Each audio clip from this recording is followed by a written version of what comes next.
ఆయన అన్న ఇప్పుడు తెలంగాణలో కూటమి ప్రభుత్వం 2028 ఎలక్షన్లలో గెలవబోతుందని చెప్పేసి చాలామంది కామెంట్స్ చేస్తున్నారు. ఆ కూటమి సపోర్టర్స్ కూడా దాని గురించి పాజిటివ్గా మాట్లాడుతున్నారు, రావాలి అని అంటున్నారు. మీకు ఎలా అనిపిస్తుంది అన్న, వస్తుందా రాదా? అసలు ఏ లెక్కన వస్తుంది? నువ్వు అన్న మాట ఏ లెక్కన వస్తుంది? అసలు ఎట్లా వస్తుంది? ఎందు గురించి వస్తుంది? అంటే కూటమి అంటే టీడీపీ, జనసేన, ఇంకా మన టీడీపీ, జనసేన, ఇంకా మన బీజేపీ. సో ఈ ముగ్గురికి పాజిటివ్ రెస్పాన్స్ ఉంది తెలంగాణలో. సో దానివల్లనే ఈ కూటమి అధికారంలోకి వచ్చే ఛాన్స్ ఉంది అని అంటున్నారు. అంటే ఎందుకు వస్తుంది? తెలంగాణ విడిపోయింది. ఆంధ్రోళ్ళు తెలంగాణ మరి విడిపోయినాక ఎట్లా వస్తుంది? నువ్వు అంటే ఇప్పటికీ చంద్రబాబు నాయుడు ఫాలోవర్స్ కానీ హైదరాబాద్లో కానీ టీడీపీ సపోర్టర్స్ చాలామంది తెలంగాణలో, ఖమ్మంలో, కొన్ని డిస్ట్రిక్ట్స్లో కనిపిస్తూ ఉంటారు.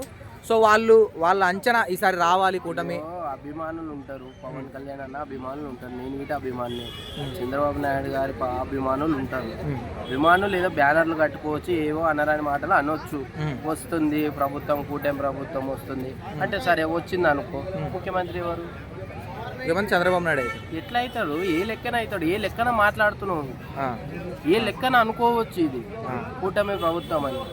దరిదాపులో గీత రాని విడిపోయిన తెలంగాణను మళ్ళీ కలుపు అంటే ఏందా నువ్వు? నాకు అర్థం కాదు. ఆంధ్ర తెలంగాణ విడిపోయినాక మళ్ళీ కలుపు అంటావు, ఎట్లయితుంది ఇది లెక్కన? ఇది అసలు అంటే ఇప్పుడు మన తెలంగాణలో బీఆర్ఎస్కి ఒకసారి అధికారం ఇచ్చారు, బీఆర్ఎస్ చేయలేదని చెప్పేసి, డెవలప్మెంట్ చేయలేదని చెప్పేసి కాంగ్రెస్కి ఇచ్చారు. సో కాంగ్రెస్కి ఇచ్చిన తర్వాత ఇప్పుడు కాంగ్రెస్ కూడా అనుకున్న స్థాయిలో రాకపోవడం వల్ల నెక్స్ట్ బీజేపీకి ఇస్తే బీజేపీ ఒక్కతో సాధ్యం కాదు కాబట్టి టీడీపీ, మన జనసేన మూడు కలిసి పోటీ చేస్తే గెలిచే ఛాన్స్ ఉందని అంటున్నారు. బీజేపీ తోటి అవుతుంది, దమ్మున్న బీజేపీ.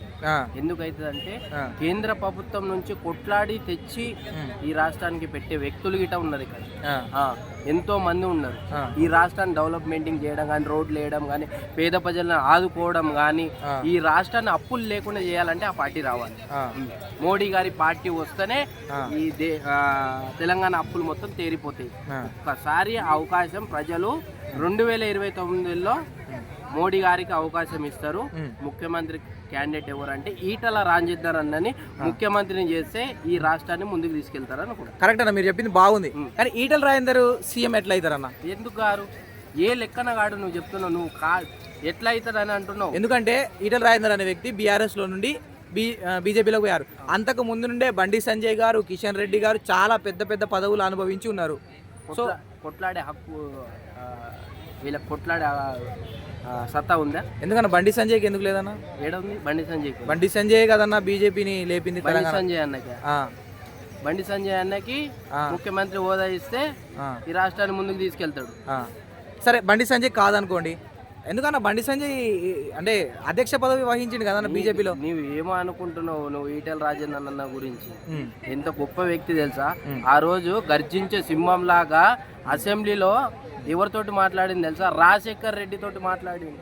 గర్జించే సింహం లాగా తెలంగాణ పోరాటంలో ఎంత చేసిండో, ఎంత మాట్లాడింది తెలుసా? ఆయనను ముఖ్యమంత్రిని చేయండి, ఈ రాష్ట్రం బాగుపడుతుంది, వెలిగిపోతుంది. నువ్వు ఇప్పుడు ఈరోజు వాళ్ళ ఇంటికి వెళ్ళి చూడు. అంటే బీజేపీలో కూడా అంటే ఇప్పుడు బండి సంజయ్ కానీ, కిషన్ రెడ్డి కానీ, అరవింద్ గారు కానీ కొద్దిగా మతాల గురించి మాట్లాడతారు. కానీ ఈటల రాజేందర్ గారు ఎప్పుడు వేరే మతం గురించి కామెంట్ చేసిందే లేదు. నేనేం చెప్తున్నా, ఆయన ఇంటికి వెళ్ళి చూడు. ముస్లిమ్స్, క్రిస్టియన్స్, హిందువులు ప్రతి ఒక్కరు వాళ్ళ ఇంటి దగ్గర గేట్లు తెరిచి ఉంటాయి. తిన్న తర్వాతనే మాట్లాడదాం, తిన్న తర్వాతనే వెళ్ళండి మీరు. అది ఈటల రాజేందర్ అంటే ఏదో అనుకుంటుంది. అందు గురించి ఆయనను ముఖ్యమంత్రిగా చేయండి అని కోరుకుంటున్నా నేను. 2029లో ఆయననే ముఖ్యమంత్రి రాసి పెట్టుకోండి. ఇంకోటి ఏంటంటే ఆయన ఎవరు, లాయర్ ఆయన ఉన్నాడు, లాయర్ మన రఘునందన్ సావుని, ఆ సార్ని చేయండి సీఎంగా. ఈ రాష్ట్రాన్ని ఎట్లా ముందుకు తీసుకెళ్ళాలి, ఎక్కడ ఏం చేయాలి, ప్రజలను ఎట్లా ఆదుకోవాలి, ప్రజలకు ఏం కావాలి అనేది ఈటల రాజేందర్ అన్న, లేదంటే ఎవరు మన రఘునందన్ రావు గారిని అన్న చెయ్యండి సీఎంని. కానీ ఫాలోయింగ్ లో చూసుకుంటే కానీ బండి సంజయ్కి ఎక్కువ ఫాలోయింగ్ ఉంది, కిషన్ రెడ్డి గారికి ఎక్కువ ఫాలోయింగ్ తోటి పని లేదన్న. ఒకటి చెప్తున్నా, ప్రజలకు మంచి చేయాలి, రాష్ట్రాన్ని ముందుకు తీసుకెళ్ళాలి, అప్పులు లేకుండా చేయాలి రాష్ట్రాన్ని. ఇది కావాల్సింది. ఫాలోయింగ్ ఉంటే సరిపోదు. ఫాలోయింగ్ ఉంటే పేద ప్రజల కడుపు నిండుతుందా? రాష్ట్రం ముందుకెళ్తుందా?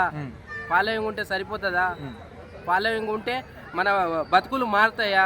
ఓకే. కావు కదా. అన్న. ఫాలోయింగ్ ఉన్నంత మాత్రాన ఏ జరగదు. ఓకే. పని చేసే వ్యక్తులు కావాలి. పని చేసే వ్యక్తులు అంటే ఈటల రాజేందర్ అన్న, ఇంకా అదే రఘునందన్ రావు సారు, ఇట్లాంటి వాళ్ళు ముఖ్యమంత్రిగా ఉంటే ఈ రాష్ట్రాన్ని మంచిగా తీర్చిదిద్దుతాడు. అన్న ఒక మాట, బీఆర్ఎస్కి కేసీఆర్, కాంగ్రెస్కి రేవంత్ రెడ్డి, బీజేపీకి ఎవరు? బీజేపీకి ఎవ్వరు లేరు. ఓకే. బీజేపీ అందరికీ మంచి చేసే బీజేపీకి ఎవరు పోటీ అనేది లేదు. థ్యాంక్ యూ అన్న.